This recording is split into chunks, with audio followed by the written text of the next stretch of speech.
Pemirsa, mudik ke kampung halaman sudah menjadi hal yang biasa kita lihat, yang biasanya juga dilakukan oleh umat muslim di Hari Raya Idul Fitri untuk saling bersilaturahmi dan saling bermaaf-maafan dengan keluarga tercinta. Yang menarik, fenomena mudik ini ternyata begitu kental di Indonesia. Padahal di Timur Tengah sendiri, mudik tidak dilakukan di Hari Raya Idul Fitri. Lalu pertanyaannya, mengapa budaya mudik ini menjadi sebuah tren ya atau tradisi yang ada di Indonesia di Hari Raya Idul Fitri? Nah, untuk mengetahuinya kita akan langsung ke kediaman Rizalwan Lubis selaku pengamat sosial dari Universitas Indonesia. Namun sebelum kita berbincang lebih lanjut, kita saksikan dulu tayangan berikut.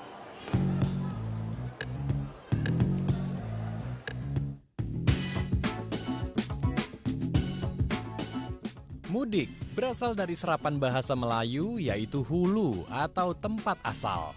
Namun kini kata mudik menjadi istilah umum untuk menggambarkan kegiatan seseorang pulang ke desa atau ke kampung halaman. Tradisi ini biasanya digunakan bagi warga pendatang yang beragama Muslim untuk merayakan momen Lebaran bersama keluarga di tanah kelahirannya.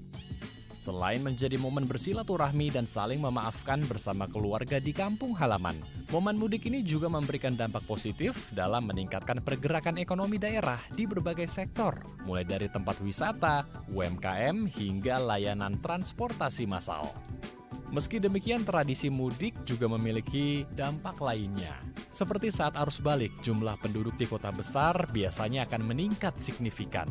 Hal ini dikarenakan usai merayakan Idul Fitri, kota yang menjadi pusat perekonomian akan didatangi oleh para pencari nafkah dari berbagai daerah.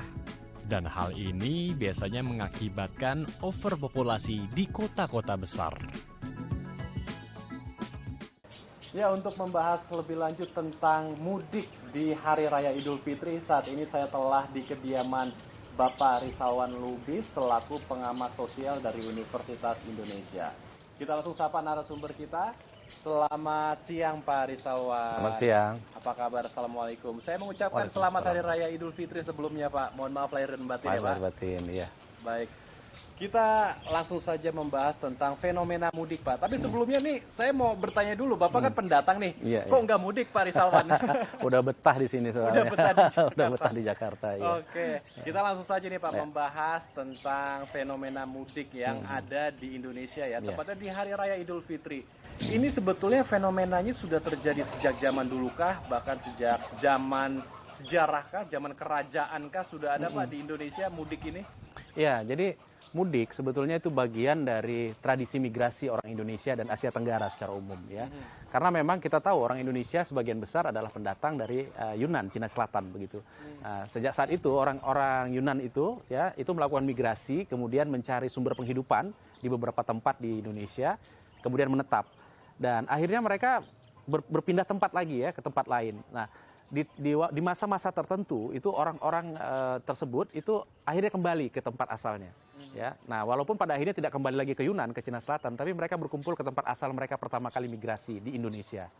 Nah, ini kemudian berakulturasi ketika Islam masuk ke Nusantara ya. Nah, Islam masuk ke Nusantara, Lebaran itu menjadi momen di mana ketika orang berkumpul kembali semua keluarga. Ya, jadi dia kembali ke tempat asal dia, ke tempat dia dibesarkan, dilahirkan, dibesarkan ya, di masa kecil dia begitu. Nah, momen itulah yang membuat akhirnya menjadi tradisi dari tahun ke tahun. Jadi ini cerita lama sebetulnya. Sejak pertama kali Islam datang dan kemudian berproses dengan sumber penghidupan orang-orang yang ada di Indonesia pada umumnya. Oke. Jadi ini apakah bisa dikatakan juga sebagai proses atau buah dari akulturasi budaya dan agama Pak yang terjadi di Indonesia? Ya, pastinya. Karena begini, kalau kita melihat Lebaran ya, melihat tradisi mudik ini ya dalam konteks Lebaran itu ada 3 hal ya. Pertama dia adalah peristiwa spiritual, kedua adalah peristiwa sosial budaya, yang ketiga adalah peristiwa ekonomi. Nah, kalau peristiwa spiritual ini kaitannya dengan yang tadi agama ya. Jadi kalau kita bilang ini akulturasi, pasti akulturasi. Jadi karena orang momen Lebaran itu selalu membuat kita disadarkan bahwa secara ajaran agamanya, kita kembali ke nol lagi ya, kita kembali ke fitrah kita masing-masing. Jadi kita pasti akan teringat masa lalu kita dengan orang tua, masa kecil kita. Kalau orang tua sudah tidak ada, berarti kita akan terkenang, kita mau datang ke makamnya gitu. Dan makamnya kebetulan jauh di kampung sana misalnya. Nah, yang kedua adalah peristiwa sosial budaya. Di sini nih kita ingin menunjukkan bahwa kita manusia yang berinteraksi ya. Artinya kerja keras kita selama berbulan-bulan itu perlu kita bayar dengan kita bersenda gurau, kemudian bersilaturahmi dengan orang-orang dari masa lalu ya, dari tetangga, dengan keluarga besar dan sebagainya. Baru yang ketiga ini peristiwa ekonomi. Ya, peristiwa ekonomi itu artinya adalah kita sudah mencapai sesuatu dan ingin menunjukkan kepada orang. Memang konteks negatifnya adalah Lebaran itu jadi ajang flexing sebetulnya.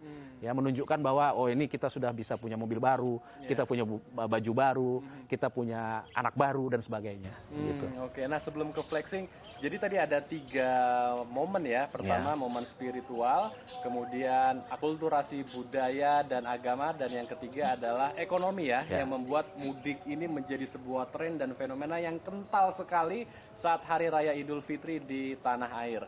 Nah, kenapa ini memang begitu kental sekali ya di Asia terutama. Sementara kalau di Timur Tengah sendiri, momen mudik malah tidak ada ya. Di sana itu di Idul Adha ya Pak ya? Betul. Kenapa Pak Rizalwan? Ya, sebetulnya di Indonesia sendiri, kalau tidak di semua tempat juga Lebaran Idul Fitri ini lebih meriah dibandingkan Idul Adha. Di Aceh ya, sebetulnya itu juga tradisinya Idul Adha lebih meriah dibandingkan Idul Fitri. Ya, karena mungkin ya seperti kita tahu ya, pergerakan orang saat mudik di Indonesia ini itu paling besar di Pulau Jawa sebetulnya. Ya, jadi memang ada beberapa yang dari luar Jawa ke Jawa atau antar pulau ya, dari Pulau Kalimantan ke Sumatera dan sebagainya. Tapi tetap mudik itu adalah Jawa sentris ya. Mudik itu adalah tradisi Jawa dalam tanda kutip begitu ya. Nah, kalau di Timur Tengah sana memang karena migrasi orang itu berbeda dengan di Indonesia. Ya, migrasi orang-orang di Timur Tengah di negara-negara lain itu berbeda. Jadi kalau konteks kesejarahannya tadi kita kembali ke orang pertama Indonesia yang datang dari Cina Selatan, kemudian berakulturasi dengan budaya Islam, budaya Arab, tapi Arabnya ditinggalkan, Islamnya yang menjadi momentum gitu ya. Jadi Lebaran itu adalah satu titik di mana orang menyadari kita harus bisa kembali kepada fitrah dan menunjukkan bahwa kita adalah manusia baru. Ya, manusia baru dalam arti puasanya sukses, ya, usaha kita sebelum puasa juga sukses, dan kita bisa berkumpul lagi dengan orang-orang terdekat begitu.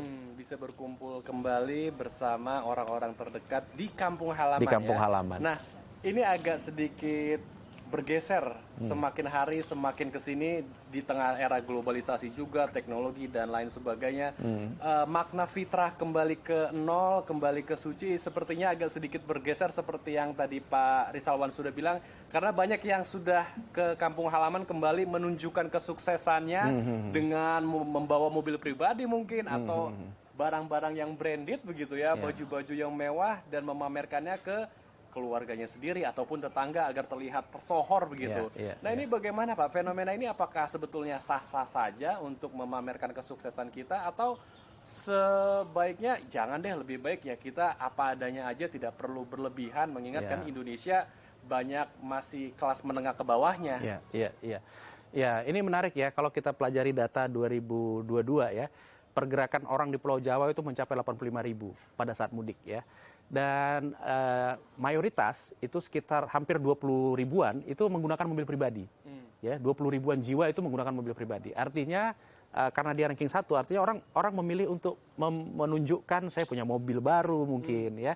Dan iklan-iklan mobil baru juga menjelang Lebaran biasanya, ayo beli mobil baru untuk Lebaran dan sebagainya. Ada banyak promo sehingga orang bisa pakai. Kemudian bagi ibu-ibu ada juga yang beli emas ya. Mungkin emasnya selama ini taruh di Pegadaian, tapi menjelang Lebaran ditebus lagi kemudian dipakai. Ya, itu satu fenomena yang umum juga ya di tengah masyarakat. Itu yang terjadi. Nah, itu satu hal yang memang menjadi fakta ya, dan itu tidak bisa dicegah, dalam arti walaupun memang sebagian besar katakanlah tokoh agama Islam ya mendorong agar itu jangan dilakukan ya. Nah, kembali lagi ke tiga peristiwa tadi ya. Peristiwa spiritualnya kan cuma satu. Ya, sosial budaya dan ekonominya ini kan mendominasi sekali ya. Jadi orang bahkan walaupun memang yang pertama adalah yang spiritual, Tapi yang menentukan tuh pada akhirnya ekonomi. Kalau uang nggak ada, mungkin orang lebih memilih tidak jadi mudik. Ya, karena tidak ada yang mau dia tunjukkan dalam tanda kutip. Ya. Apa yang mau dia tunjukkan? Mungkin dia akan merasa malu juga mudik, tapi tidak ada sesuatu yang bisa dia tunjukkan sebagai kesuksesan dia. Nah, kesuksesan artinya fitrah itu bisa jadi sekarang sudah bermodifikasi. Bukan hanya sukses puasa 1 bulan, tapi sukses juga mencari nafkah beberapa bulan sebelum masuk ke bulan puasa begitu. Jadi itu menjadi satu paket seolah-olah begitu. Oke. Jadi ada seperti makna yang baru ya muncul ya setelah era perkembangan ini teknologi dan era globalisasi. Jadi ada kesuksesan yang mestinya juga dibawa ya ke daerah atau kampung halamannya. Iya. Nah, ada yang mau ditambahin, Pak? Ya mungkin, tapi gini, bisa jadi kita melihat itu sebagai bagian dari rasa syukur juga ya. Oke. Ya, rasa syukur artinya seseorang sudah bekerja keras, ketika dia berkumpul dengan keluarga besarnya, kembali ke kampung halamannya, dia ingin berbagi. Ya, dia mungkin bisa jadi kita keliru juga kalau menilai ini dalam konteks hanya flexing semata. Tapi bisa jadi motifnya ada juga yang memang ingin berbagi. Ya, ingin pada saat hari besar, hari yang membahagiakan, ya, supaya keluarga besar mungkin ada sepupu atau tetangga masa kecil yang hidupnya lebih sulit dibandingkan kita yang sudah merantau gitu ya. Pada saat mudik, apa salahnya kita berbagi ke dia? Itu mungkin ada perspektif lain ya yang mungkin lebih positif untuk menjelaskan hal itu. Oke, jadi kayak seperti ada konteks berbagi ya. Betul. Saat kita mudik ke kampung halaman.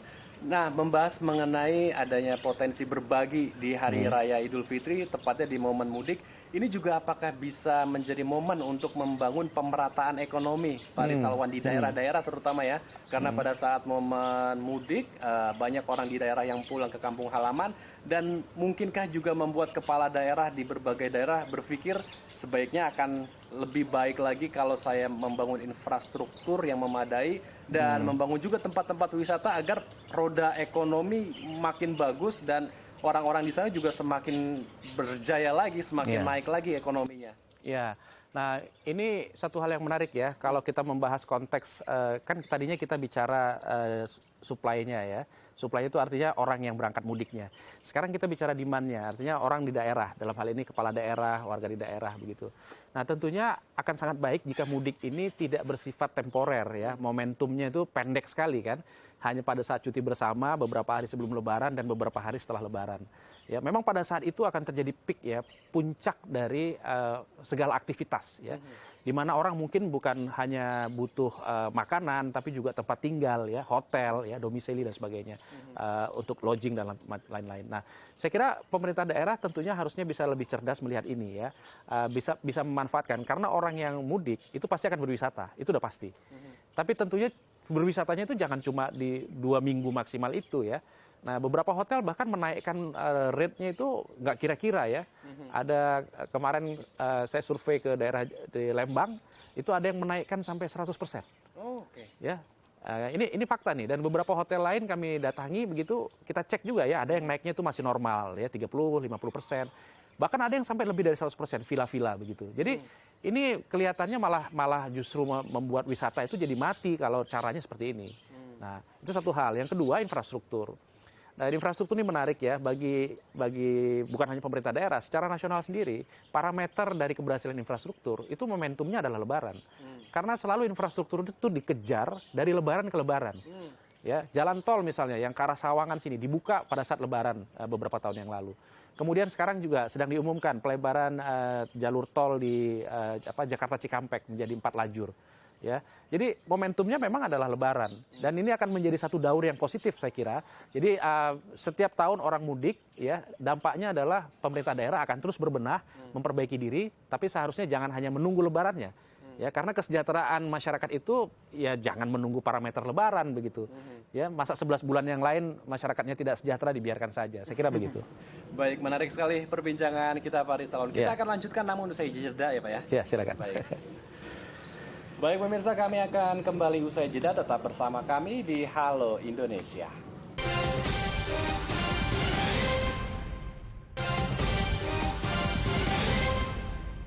Terima kasih pemirsa, Anda masih bersama kami di Halo Indonesia. Kita akan melanjutkan perbincangan menarik kita seputar mudik yang menjadi fenomena kental sekali yang terjadi di Indonesia, terutama saat momen Hari Raya Idul Fitri. Kita akan berbincang bersama dengan Bapak Rizalwan.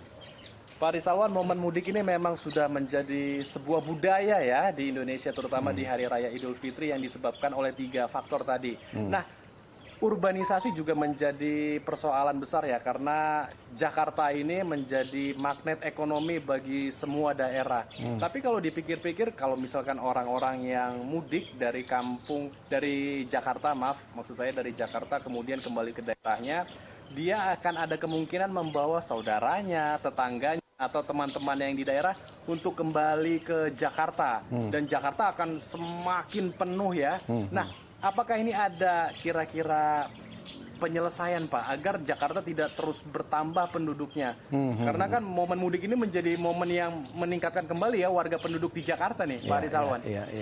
Ya, menarik ya kalau kita bicara Jakarta sebagai magnet ekonomi ya. Betul. Pertama faktanya upah minimumnya tertinggi ya di Indonesia ya, di Jakarta. Kemudian semua orang percaya bahwa apapun yang kita lakukan di Jakarta jadi uang ya, termasuk pelaku kriminal sebetulnya ya, ya termasuk kriminalitas ya. Jadi gampang sekali melakukan kriminalitas di Jakarta karena korbannya banyak begitu ya. Ya ini satu permasalahan yang memang selalu muncul ya. Setelah Lebaran orang akhirnya kembali lagi ke Jakarta dan membawa keluarganya ya untuk bekerja. Saya kebetulan penelitian tesis saya dulu tentang pedagang bakso. Dan saya menemukan bahwa memang di kota Depok ini itu berkembang pesat itu karena memang mereka membawa keluarganya setelah mudik, bawa lagi. Akhirnya ukurannya adalah satu bos gitu ya, satu juragan itu punya beberapa gerobak bakso. Ya, untuk keliling di beberapa lokasi dan mereka itu biasanya menguasai teritorial ya, satu Depok misalnya, satu Jakarta Timur dan sebagainya. Nah, fenomena ini tentunya memang menjadi concern ya, menjadi perhatian. Bahkan dulu waktu gubernurnya Pak Ali Sadikin almarhum ya, itu beliau sempat menutup Jakarta ya supaya orang tidak masuk ke Jakarta. Ya, tapi saya kira sekarang sudah tidak mungkin dilakukan seperti itu ya. Nah, kita melihat beberapa tahun belakangan pemerintah Jakarta itu melakukan operasi justisi misalnya, ya melakukan razia, kemudian mengecek apakah dia punya identitas Jakarta atau tidak, ya terutama ke orang-orang yang menggelandang. Ya, karena bagi pemerintah Jakarta kalau dia mampu menyewa rumah, ya mungkin dia berhak tinggal di Jakarta. Ya, nah sekali lagi ini tidak bisa kita lakukan dengan cara melakukan penyekatan, melakukan pembatasan begitu ya. Jakarta harus menjadi kota terbuka, ya harus ada kompetisi secara ekonomi di situ, tapi juga harus tetap layak sebagai kota yang memanusiakan manusia, saya kira. Baik, nah masih membahas seputar operasi justisi. Ini di pintu-pintu masuk ya, darat, laut maupun udara. Apakah seperti harus ada checking dulu begitu ya, melakukan proses screening bagi tiap orang yang datang dari daerah agar ya mereka datang ke sini dengan tujuan tertentu, ada aktivitas yang jelas ya, kalau bisa meningkatkan kembali ekonomi yang ada di ibu kota. Ya. Ya, ini memang satu pilihan yang sulit ya, tapi harus dilakukan saya kira. Jadi operasi justisi itu bagian dari tanggung jawab pemerintah Provinsi DKI Jakarta untuk melindungi warga yang memang sudah ada di Jakarta begitu ya. Jadi kalau konteksnya adalah pendatang kemudian dia punya keahlian atau dia punya satu produk yang memang belum ada di Jakarta Raya ini, tentunya akan berguna kan untuk orang Jakarta. Itu tidak boleh kita cegah begitu. Jadi operasi justisi ini sebetulnya adalah upaya untuk tanda kutip menyaring ya. Ya, menyaring jangan sampai ada permasalahan dari daerah yang datang ke Jakarta. Jadi tadi kita tahu bahwa di Jakarta ini apapun bisa kita kerjakan, termasuk tindak kriminal.